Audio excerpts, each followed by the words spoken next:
Hello दोस्तों, आज हम सीखेंगे न्यून कोण, जिसे इंग्लिश में कहते हैं एक्यूट एंगल। यहाँ तक कि क्लियर हुआ?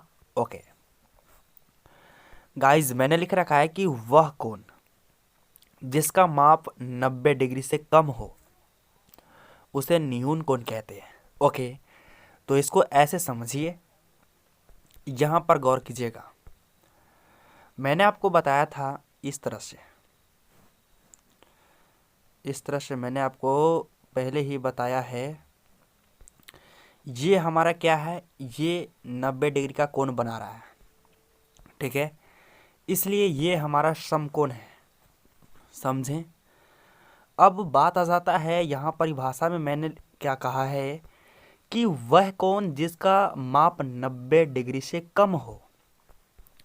तो भाई साहब, अगर आप यहाँ पर देखेंगे तो ये सीधे सीधे है, तो इसलिए ये 90 है। ओके, और हमें लेना है 90 डिग्री से कम। तो यहाँ पर इस तरह से हम अगर लिखेंगे, यहाँ पर इस तरह से अगर हम लिखते हैं तो क्या ये हमारा 90 डिग्री से कम होगा? जी हाँ साथियों, यहाँ पर जो आकृति बना ये क्या 90 डिग्री से कम होगा? जी हाँ, बिल्कुल होगा। जैसे मैंने आपको अभी भी बताया कि इस तरह का था, तो आप इसको क्या कहते हैं कि ये हमारा समकोण है, यानी यहाँ पर 90 डिग्री का है। तो ये सीधे सीधे है तो 90 डिग्री का है, और इससे कम होगा तो क्या आप 90 डिग्री से कम होगा? जी हाँ, बिल्कुल होगा। तो भाई साहब, यहाँ पर ये जो आकृति बना है ये वाला, ये हमारा क्या है, न्यून कोण का है आकृति, ठीक है। यहाँ पर 90 डिग्री से कम कोण बन रहा है, तो आप नाप कर बना सकते हैं यहाँ पर 90 डिग्री से कम बन रहा है, ठीक है।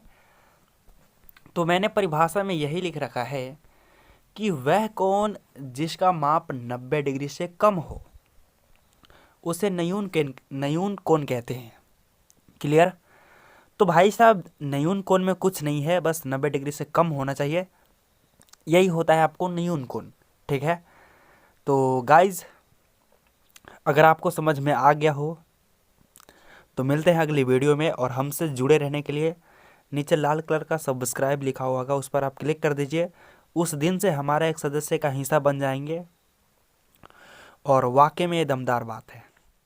तो बाय बाय, टेक केयर।